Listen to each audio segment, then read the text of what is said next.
Поистине вся хвала принадлежит Аллаху. К Нему мы взываем и просим у Него помощи и прощения. К Нему мы прибегаем от зла наших душ и от наших скверных дел.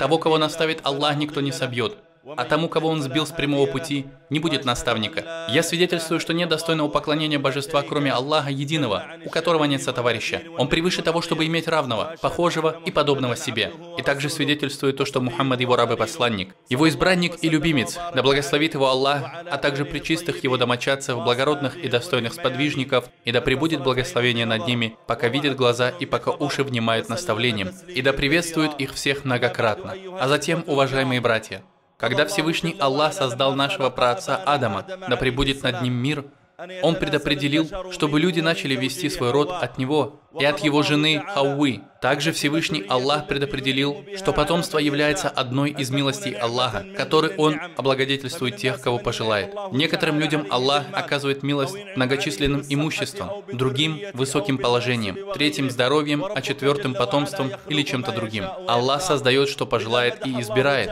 Поэтому Аллах похвалил верующих, которые проявляют благочестие к своему потомству. Пророки, да пребудет над ними мир, просили Аллаха в молитвах, чтобы Он даровал им эту милость. Ибрахим, алейхиссалям, сказал: «Господи, даруй мне потомство из числа праведников». Закария, мир ему, сказал: «Господи, одари меня прекрасным потомством от себя, ведь Ты внимаешь мольбе». Когда Аллах описывал состояние верующих людей, Он сказал: «Рабы милостивого ходят по земле смиренно, а когда невежды обращаются к ним, они отвечают: мир». Потом Аллах упомянул их качества, сказав в том числе: «Они говорят: Господь наш, даруй нам отраду глаз наших в супругах и потомках, и сделай нас образцом для богобоязненных». Нет сомнения в том, что потомство – это одна из милостей Аллаха, которую Он дарует кому пожелает. Также Аллах предопределил, что потомство бывает мужского и женского пола. Аллах сказал: «Он тот, кто придает вам в утробах такой облик, какой пожелает». Также Всевышний Аллах сказал: «Он одаряет, кого пожелает, потомством женского пола, а кого пожелает мужского. Или же Он сочетает потомство мужского и женского полов, а того, кого пожелает, Он делает бесплодным». Всевышний Аллах – тот, кто избирает для своих рабов то, что пожелает. Наш пророк, да благословит его Аллах и приветствует, был послан к людям, когда в джахилии люди радовались рождению мальчиков, а рождение девочек они ненавидели. Аллах описал это, сказав: «Когда кому-либо из них сообщают весть о девочке, лицо его чернеет, и он сдерживает свой гнев. Он прячется от людей из-за дурной вести. Его лицо чернеет, как будто его постиг великий позор, и он еле сдерживает свой гнев. Когда кому-либо из них сообщают весть о девочке, лицо его чернеет, и он сдерживает свой гнев. Он прячется от людей из-за дурной вести. Оставит ли он себе ребенка с позором, или же закопает ее в землю? Он думает, как ему поступить. Или оставить дочь и воспитывать ее, оказавшись в униженном положении среди людей, чувствуя постоянный позор. Оставит ли он себе ребенка с позором, или же закопает ее в землю? Так они и поступали в подобных случаях. Большинство из них, когда их жена рожала девочку, выносили ее в пустыню, рыли яму, бросали в нее девочку и засыпали землей. И, может быть, они велели это делать повитухе. Аллах разъяснил нам их положение и обещал спросить их об этом. Всевышний Аллах сказал: «Когда зарытую живьем спросят, за какой грех ее убили. А разве у нее был выбор, кем родиться? И что же она совершила такого, чтобы быть зарытой в землю, чтобы быть убитой таким жестоким образом? Что она сделала?» Наш пророк, да благословит его Аллах и приветствует, был послан к людям со справедливостью. И он разъяснил нам достоинство рождения девочек. К сожалению, до сих пор среди некоторых народов распространен обычай абортировать плод женского пола, что указывает на то, что пережитки доисламского невежества до сих пор присутствуют в них. Согласно ВОЗ, за 10 лет в Индии было абортировано более 6 миллионов эмбрионов женского пола. Когда женщина беременеет, проходит несколько месяцев, и когда УЗИ определяет, что зародыш – девочка, женщина просит сделать ей аборт. Дело дошло до того, что некоторые больницы вывешивают огромные плакаты, на которых показывается то, что они производят аборты всем желающим. В течение 10 лет было произведено более 6 миллионов абортов, и в большинстве случаев эти аборты были при беременности девочками. Аборты по всему миру год за годом из-за того, что плод женского пола или по другим причинам вызывают шок. Как было подсчитано за 2011 год, всего лишь 1 год число абортов достигло 42 миллионов операций. На каждый день приходится 115 тысяч операций по абортированию плода. Это во всем мире. По разным причинам. По причине слабого здоровья, или за неспособности матери перенести беременность, или по другим причинам. В любом случае, люди осмеливаются делать эти аборты. Также в Китае совершаются миллионы абортов, в большинстве случаев, когда мать беременеет девочкой. Изменились весы и гармония, которые Аллах предписал своим творением, и люди начали забавляться с ней. Пророк, да благословит его Аллах и приветствует, с похвалой отзывался о рождении девочек. Также, когда имаму Ахмаду сообщили о том, что у него родилась дочь, он говорил: «Поистине сами пророки были отцами девочек». Таким был наш пророк, да благословит его Аллах и приветствует, и многие пророки до него. Пророк, да благословит его Аллах и приветствует, сказал, восхваляя тех, кто воспитывает и заботится о девочках. Кто воспитал 2 девочек, то есть, кто воспитывал и растил 2 девочек, для того, кто воспитывал 2 девочек до совершеннолетия, они станут защитой от огня. Пророк, да благословит его Аллах и приветствует, разъяснил нам достоинство этого поступка. В другой версии хадиса передается, что у пророка, да благословит его Аллах и приветствует, спросили: «О посланник Аллаха, а если воспитает одну?» Он ответил: «Даже одну». Наши праведные предшественники подтверждали это и считали рождение девочек и их воспитание праведным деянием, которое может ввести совершающего его в рай. У имама Муслима передается хадис, что однажды к матери правоверных Аиши, да будет доволен ею Аллах, пришла женщина, с которой были 2 ее слабые маленькие дочки. Она постучалась к ней в дверь и сказала: «О, мать правоверных, клянусь Аллахом, ни я, ни мои дочери ничего не ели уже 2 дня». Аиша зашла в дом и стала искать какую-нибудь еду, но не нашла ничего, кроме 3 фиников. Она взяла эти финики, вышла и отдала их той женщине. Женщина взяла финики, один отдала одной дочери, другой отдала второй, а третий поднесла ко рту, чтобы съесть. Аиша стояла и наблюдала за этой картиной, зная, что эти финики не утолят их голода, но придадут им немного силы и поднимут их аппетит. Когда маленькие девочки съели свои финики, они подняли свои руки к финику своей матери, желая съесть и его. Мать посмотрела на своих дочерей, а Аиша наблюдала за всем происходящим. Мать взвесила между трудностью голода и материнской заботой. И материнская забота победила голод. Она разделила финик на 2 части, половину которого отдала первой дочери, а вторую половину отдала второй. Сама же осталась голодна. Когда наш господин, посланник Аллаха, да благословит его Аллах и приветствует, вернулся домой, Аиша, да будет доволен ею Аллах, рассказала ему об увиденном. И он, да благословит его Аллах и приветствует, сказал: «Поистине, из-за них Аллах ввел ее в рай». Или же он сказал: «Спас ее от огня». Всего лишь за тот 1 финик, который разделила между своими дочерями. Пророк, да благословит его Аллах и приветствует, уважал своих дочерей и радовался им. Поэтому благородные сподвижники увещевали друг друга, если видели неприязнь к воспитанию девочек. Однажды Амру бин аль-Ас, да будет доволен им Аллах, зашел к Муавие, да будет доволен Аллах и им, который держал у себя на коленях свою маленькую дочь Аишу. Он играл с ней и целовал ее.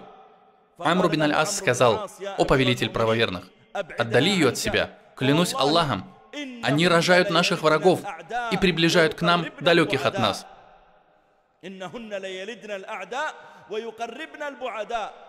Тогда Муавия сказал: «Клянусь Аллахом, скверно то, что ты сказал. Клянусь Аллахом, никто не заботится о больных, не оплакивает умерших,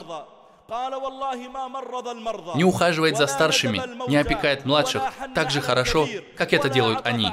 Никто не заботится о человеке, когда он достигает преклонного возраста и будет нуждаться в опеке и заботе, если только у него не будет дочери, которая постоянно будет с ним, может быть, даже обделяя вниманием своего мужа и ребенка, и вообще отказавшись от замужества из-за заботы о своем отце». Муавия сказал: «Клянусь Аллахом, никто не заботится о больных, не оплакивает умерших, не ухаживает за старшими и не опекает младших так же хорошо, как это делают они». После чего он прижал дочь к своей груди. После этого Амр сказал: «Клянусь Аллахом, ты удалил из моей души то, что в ней было против моих дочерей». Пророк, да благословит его Аллах и приветствует, проявлял большую заботу о своей дочери Фатиме. Он уважал ее, был добр и заботлив к ней, всегда справлялся о ее делах. Аиша, да будет доволен ею Аллах, говорила: «Однажды мы сидели с пророком, да благословит его Аллах и приветствует, и к нему пришла Фатима, да будет доволен ею Аллах. Она подошла, и ее походка ни в чем не отличалась от походки пророка, да благословит его Аллах и приветствует. То есть ее походка была похожа на походку пророка, да благословит его Аллах и приветствует. Пророк, саллаллаху алейхи вассалям, встал к ней, обнял и сказал: «Добро пожаловать, дочка». Потом он подвел ее и усадил на свое место. В этом случае видна забота пророка, да благословит его Аллах и приветствует, о своей дочери. Даже после того, как она выросла, после того, как вышла замуж, пророк очень заботился о ней. Сколько современных отцов считают, что дочь была ему обузой, и что он сбросил ее со своих плеч, отдав замуж, в то время как, может быть, ее муж беден, или нерелигиозен, или плохо обращается со своей женой. Но можно заметить, что отцы не утруждают себя тем, чтобы узнать, как ее дела, или решить ее проблемы, или проявить к ней какую-то заботу. Однажды Али, да будет доволен им Аллах, сказал Фатиме, дочери посланника Аллаха, саллаллаху алейхи вассалям: «Ты не устаешь от домашних забот, от помола муки, от того, что приносишь воду и ухаживаешь за конем?» Она ответила: «Да, конечно». «Может быть, ты наймешь нам слугу?» Он ответил: «К твоему отцу сегодня привели пленных. Иди к нему и попроси у него себе слугу». Фатима отправилась к дому посланника Аллаха, саллаллаху алейхи вассалям, и его не было дома. Она рассказала Аише о том, что хотела, так как между ними была сильная взаимная любовь, дружба и уважение. Когда вечером пророк, да благословит его Аллах и приветствует, вернулся домой очень усталым, Аиша поспешила рассказать ему о просьбе Фатимы, да будет доволен ими Аллах. Пророк, да благословит его Аллах и приветствует, не сказал, что эта просьба незначительна, не такая уж важная, что я могу встретиться с Али утром, после фаджр намаза, и я посмотрю, что он хочет. Нет. Он, да благословит его Аллах и приветствует, вышел из дома в эту же минуту и отправился домой к своей дочери, чтобы дать понять ее мужу, что его дочь ему очень дорога, чтобы дать это понять и ей самой, и дать понять всем людям, что забота о дочери, даже после ее замужества, является средством приближения к Аллаху и одним из качеств пророков. Подойдя к дому, пророк постучал в дверь, зашел и так далее до конца этой известной истории. Пророк заботился и беспокоился о своей дочери и отправился к ней, несмотря на свою сильную занятость. Однажды после полудня пророк отправился к Фатиме. Он постучал в дверь и зашел к ней. Ее мужа Али не было дома, и он спросил: «Где сын твоего дяди?» Она сказала: «Между нами случилась ссора. Он разозлился на меня и вышел». Пророк, да благословит его Аллах и приветствует, вышел и стал искать Али. Он зашел в мечеть и нашел его спящим на полу, и пыль покрыла его плечи. Пророк, да благословит его Аллах и приветствует, сказал ему, шутя: «Вставай, о пыльный, Абу Тураб, вставай, о пыльный человек». И он принялся улаживать их отношения. Подобное поведение, о мусульмане, отцы должны взять для себя в качестве примера для подражания. Когда твоя забота к дочери увеличится, когда увеличится твоя любовь и доброта к ней, будь она ребенком или уже взрослой, тогда ее положение в глазах ее мужа, братьев и родственников мужа намного возрастет. Если отец больше благоволит к своим сыновьям, забывая о дочери, это является большой ошибкой. Сегодня люди, мы, к сожалению, наблюдаем, как отцы, забывая дочерей, стараются помочь своим сыновьям, стараются обеспечить их отдельным жильем, стараются выбрать им лучшую марку машины. Может быть, даже спрашивают сына: «Какая у тебя зарплата? Может быть, мне добавить тебе денег на что-то?» Может случиться так, что сестра придет в дом своего родного брата и увидит хорошую мебель, богатую обстановку, увидит, что у жен ее братьев есть много своих денег.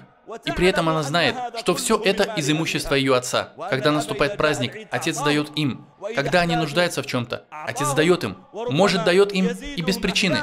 Он переживает о них, справляется об их делах. В это же время дочь может быть испытанной трудностями в доме своего мужа и стыдится попросить помощи у своего отца. Так поступать запрещено. Пророк, да благословит его Аллах приветствует, говорил: «Бойтесь Аллаха и будьте справедливы между своими детьми». Может быть, причиной твоего попадания в рай будет не 10 сыновей, а та дочь, которую ты игнорируешь. Тому, кто воспитал 2 девочек до совершеннолетия, они станут защитой от огня. Люди спросили: «О пророк Аллаха, и даже одну?» Он ответил: «И даже одну». Мы просим Всевышнего Аллаха, чтобы Он даровал нам отраду наших глаз в наших супругах и потомках и сделал нас образцом для богобоязненных. Благослови нас в нашем потомстве, о Господь миров. Скажите то, что слышите, и просите прощения у великого Аллаха за все грехи. Просите же Его о прощении и кайтесь перед Ним, ведь Он прощающий милосердный. Хвала Аллаху за Его блага и благодарность Ему за все милости. Я свидетельствую, что нет божества, кроме Аллаха, единого, у которого нет сотоварища, возвеличивая Его положение. И я свидетельствую то, что Мухаммад Его раб и посланник, призывающий к Его довольству. Да благословит Его Аллах и облагодетельствует Его семью, братьев и любимых, и тех, кто идет по Его стопам и следует Его учению до судного дня. А затем, уважаемые братья, каждому мужчине, чья жена забеременеет и родит дочку, следует выказывать радость и довольство. Так же, как он доволен рождением мальчика, также он должен быть доволен рождением девочки. Даже если в его душе не будет радости, показывай эту радость, даже если не хочется. Ты придешь к своей жене после рождения сына, когда она в состоянии нифаса, поднимаешь своего сына и целуешь, вдыхаешь его аромат, может быть, фотографируешь его, а потом показываешь фотографию своим друзьям. Проявляй такие же чувства радости при рождении девочки. Ведь у тебя есть Господь, который смотрит на тебя, и Он тот, кто дарует, кому пожелает девочек, а кому пожелает мальчиков. Может быть, у мужчины две жены. Одна всегда рожает мальчиков, а другая рожает только девочек. И можно заметить, то, что его забота, времяпрепровождение, спокойствие души и многочисленные поездки в большинстве своем бывают с первой, которая рожает мальчиков, а к девочкам он не склоняется. Это тоже является запрещенным. Рассказывали, что у одного из бедуинов одна жена родила девочку, а другая мальчика. Поэтому он всегда находился со второй, а у первой вообще не появлялся. Она отправила ему послание, в котором сказала: «Почему Абу Хамза к нам не приходит и находится лишь по соседству в доме? Он злится на то, что мы не рожаем мальчишек. Но клянусь Аллахом, то не в нашей воле. Поистине земля мы для земледельцев. Растим в себе то, что они посадили». Она написала ему то, что пол ребенка определяет не она.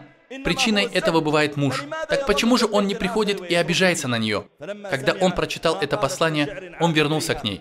Поэтому мусульманин должен следить за своими чувствами, считая это возможностью стать ближе к Аллаху и просить у Аллаха для своих сыновей и дочерей праведности. Быть может, Аллах сделает их ему отрадой. Мы просим Всевышнего Аллаха, чтобы Он даровал нам отраду наших глаз, супругах и потомках и сделал нас образцом для богобоязненных. О Аллах, исправь наши намерения, наше потомство. О Аллах, исправь наши намерения и потомство. О Аллах, исправь наши намерения и потомство. О Аллах, сохрани наших сыновей и дочерей. Сохрани их всех от нечестия. О Аллах, сохрани их от плохих друзей, козни нечестивцев, и сохрани их от зла, которое случается изо дня в день, о Господь миров. О Аллах, помоги муджахидам на всей земле. О Аллах, окажи помощь муджахидам по всей земле, о Господь миров. О Аллах, будь им помощником и поддержкой. О Аллах, будь им помощником и поддержкой. О Аллах, будь им помощником и поддержкой, о Господь миров.